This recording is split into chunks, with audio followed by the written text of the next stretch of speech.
femmes et hommes des années 1950 aux années 1980, nouveaux enjeux sociaux et culturels, réponses politiques. Et la question qu'on va se poser, quelles sont les transformations de la société française dans la seconde moitié du XXe siècle? Donc globalement, qu'est-ce qui a changé pour la société française? Nous, on avait travaillé sur... comment dire, sur l'aspect politique dans le chapitre précédent institutionnel de la Ve République. Là, on va vraiment se concentrer sur les Français en eux-mêmes et notamment ce qu'ils ont vécu comme transformation, puisque la France de 1945 n'a rien à voir avec la France d'aujourd'hui. Alors, première chose, notamment, déjà, on va commencer par les mutations de la société française juste après l'après-guerre. Première chose, on va avoir une croissance démographique qui est totalement inédite, c'est-à-dire qu'on va avoir une explosion des naissances et donc une explosion de la population française avec le taux de mortalité qui va descendre. Et donc c'est ce qu'on appelle le baby boom, c'est la période de forte croissance de la natalité dans les pays occidentaux entre 1945 et 1965. Il n'y a pas qu'en France où cela va se produire. Mais à partir de 1965, le baby boom s'estompe et là on va assister à un vieillissement de la population et c'est logique. Il y a moins de naissances et du coup la population qui était nombreuse augmente d'année en année, donc elle vieillit.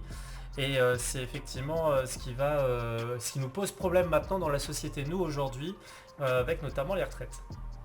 Pour vous montrer un peu un indicateur de cette population qui a augmenté, vous voyez qu'en 1949 on est à 41,65 millions de Français, que 10 ans après on a pratiquement fait plus 4 millions, qu'en 69, entre 45 et 50 on a pratiquement fait 5 millions, on a même fait plus de 5 millions, donc 5 millions tous les 10 ans c'est assez énorme et ça va descendre après petit à petit puisqu'on est à moins de 3 millions dans les années 79 et 89, etc. Et vous savez qu'aujourd'hui on est autour de 65 millions de Français si je dis pas de bêtises, donc seulement 10 millions de plus par rapport à 1989. Donc on a vraiment énormément diminué la cadence depuis. Et en haut vous avez l'espérance de vie, donc vous voyez qu'on était à 64,9 ans et puis que ça va monter jusqu'à 76,5 ans. Donc voilà aussi le vieillissement de la population, c'est le fait que la mortalité diminue. Donc ça c'est pour la première chose. Ensuite, pour un tiers de cette augmentation de la population, il n'y aura pas que le baby boom et le taux de mortalité, l'espérance de vie, etc. C'est qu'on va faire la France va faire un appel massif à la main d'œuvre étrangère, à la main d'œuvre immigrée. Il y a besoin de réparer le pays, de le reconstruire après la Seconde Guerre mondiale. Donc on a besoin de main d'œuvre et on va ouvrir les portes des frontières françaises à tous les immigrés qui veulent travailler en France. Et ça va donc participer, en tout cas contribuer à un tiers de l'augmentation de la population.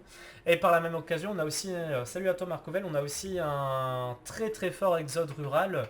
C'est-à-dire qu'avec la mécanisation dans l'agriculture, on n'a pas forcément besoin d'avoir autant de personnes qui travaillent dans les champs. Et donc toute cette main-d'œuvre qui est disponible va partir en ville, c'est ce qu'on appelle l'exode rural. Le problème, c'est qu'il n'y a pas assez de logements pour accueillir tout le monde. Ça va multiplier les bidonvilles et ce qui va pousser notamment le gouvernement à devoir construire des HLM, etc. Et pour ça, vous savez qu'il y a le fameux appel de l'abbé Pierre qui montre effectivement la précarité du logement à cette époque. Notamment, voilà, vous avez une image là à Nanterre d'un bidonville, parce que voilà, on ne pouvait pas faire autrement. Et donc l'un des grands chantiers de la Ve République, en tout cas des gouvernements de ce qu'on appelle le temps des 30 glorieuses, donc de 45 à 75, ça va être de construire énormément de bâtiments pour justement faire en sorte que tous les bidonvilles soient éradiqués de France. Donc voilà, et avec les crises des années 1970, le gouvernement en 1974 décide de fermer les frontières aux immigrés de travail. Les frontières sont fermées parce qu'il n'y a plus assez de travail, on a une hausse du chômage.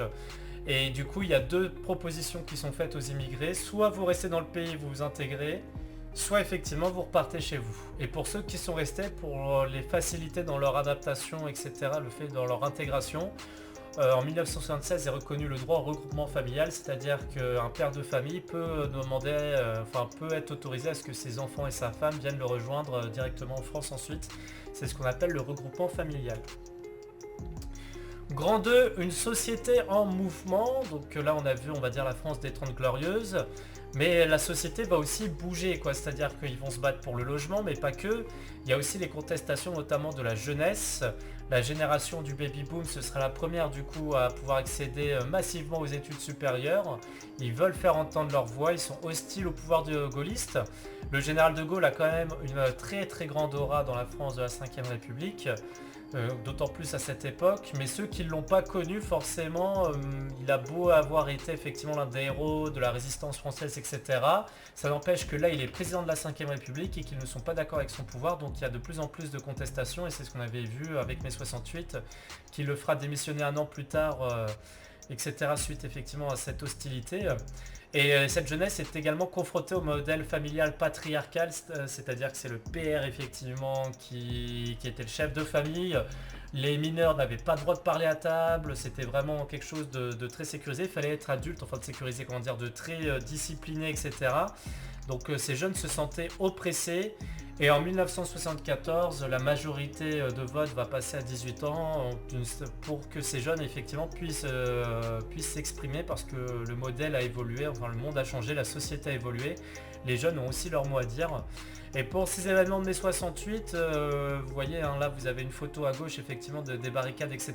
Donc quand même énormément de pavés qui ont été pris. Enfin bref, ça a vraiment été des événements très très durs hein, pour la police française à cette époque et pour le gouvernement aussi, il fallait être solide. Et vous avez notamment plusieurs affiches hein, de mai 68 qui ont été faites. Ici par exemple, vous avez l'affiche qui est assez bien pour montrer effectivement la situation de l'époque. Moins de 21 ans, voici votre bulletin de vote. Ils ne pouvaient pas voter à cette époque, la majorité à 21 ans. Donc le seul moyen de s'exprimer, c'était effectivement du coup de lancer des pavés ou sur la police, etc. Merci Mister Twist pour le follow. Il n'y a pas que les jeunes aussi hein, qui vont demander plus de droits, il y a aussi les femmes, puisqu'on est dans une société, comme on l'a dit, patriarcale. Les femmes demandent plus d'autonomie, veulent pouvoir profiter eux-mêmes de leur vie. C'est donc aussi une grande force avec le féminisme, pour ceux qui ne savent pas, qui est le mouvement social avec le courant d'idées et les luttes qui cherchent à promouvoir les droits des femmes dans la société. Donc c'est pas quelque chose de négatif. On a l'impression quand on entend les médias parfois que le féminisme ce serait quelque chose de négatif, etc. Bien au contraire. C'est vraiment le fait de promouvoir les droits des femmes dans la société. Donc il y a certains hommes qui sont aussi féministes, j'en fais partie, c'est-à-dire que quand on veut l'égalité homme-femme, on est forcément féministe. Alors attention à ne pas confondre avec tout ce qui est féminin, etc. On n'est pas dans l'extrémiste du féminisme, on est vraiment juste dans le respect de l'égalité des droits. D'ailleurs, dans cette société qui évolue en 1974, est autorisée la contraception, alors de manière définitive, parce qu'il y avait déjà eu des projets de loi en 1968, mais là c'est sûr et certain, les femmes peuvent et les hommes peuvent accéder à la contraception sans problème. En 1975, on va avoir la loi Veil très importante sur l'IVG, l'interruption volontaire de grossesse. Les femmes peuvent enfin disposer eux-mêmes de leur corps. Et ça a été un passage quand même assez difficile hein, pour Simone Veil qui était ministre de la Santé à cette époque, du gouvernement du coup de Giscard, donc plutôt le parti de droite. Pourquoi ça a été difficile? Parce qu'elle a dû se battre devant une assemblée d'hommes et surtout elle a dû se battre devant une assemblée, son propre parti politique qui était contre elle. Puisque là je vous ai mis le schéma à côté, vous pourrez remarquer que finalement ceux qui ont voté pour quasi à l'unanimité, sauf si on retire les nuls, les exclus ou les absents, c'est les partis de gauche, c'est-à-dire que c'est ses opposants politiques qui ont voté pour la loi, en sa faveur, et que dans son parti, donc le parti de droite, il y avait plus de votes contre que de votes pour. Donc ça a été quand même quelque chose de difficile et ça fait partie des grandes héroïnes du coup de la 5ème République. Elle est décédée d'ailleurs il n'y a pas longtemps et en 2017, Emmanuel Macron a décidé effectivement qu'elle puisse rentrer au Panthéon et c'est totalement mérité parce que c'est vraiment une femme, une grande femme de la 5ème République. Et donc en 1983, vous avez la loi Roudy qui va être mise en place pour lutter contre les inégalités professionnelles et salariales. Donc le problème effectivement des femmes qui sont moins bien payées que les hommes. Alors d'année en année, on va dans le bon sens et de mieux en mieux, mais c'est loin d'être parfait encore et la lutte doit être continuée là-dessus. Mais voilà, on voit que la société est en mouvement et que certaines choses qui se passent aujourd'hui découlent en fait des droits qui ont été conquis par effectivement nos ancêtres, nos aînés, nos grands-parents, etc. Et enfin, pour finir ce chapitre, quelque chose qui va nous toucher, la dépression économique, c'est-à-dire que la grande crise économique, il y en aura deux dans les années 70, en fait ce sont les chocs pétroliers surtout qui vont créer une crise économique dans les années 70. et qui va se traduire très rapidement par une augmentation du nombre de chômeurs. Et en plus de cette augmentation du nombre de chômeurs, on va aussi avoir en 1985 du coup 2 millions de chômeurs. Donc on est vraiment sur du chômage, là, ce qu'on appelle le chômage de masse. Et ce qui va entraîner la baisse du nombre d'ouvriers. Et en 1988, pour lutter contre la pauvreté qui finit par s'installer petit à petit, le gouvernement crée ce qu'on appelle le RMI, qui est le revenu minimum d'insertion, et qui garantissait des ressources même aux plus démunis, aux personnes qui étaient à faible revenu. C'est transformé en RSA sous le gouvernement de je ne sais plus qui, je crois que c'était à l'époque de soit de Nicolas Sarkozy, soit de François Hollande, bref ça remonte un petit moment. Donc voilà, et le vieillissement de la population fait que les coûts des retraites est de plus en plus lourd, c'est de plus en plus compliqué, et donc forcément c'est quelque chose qui nous impacte nous dans notre société actuelle.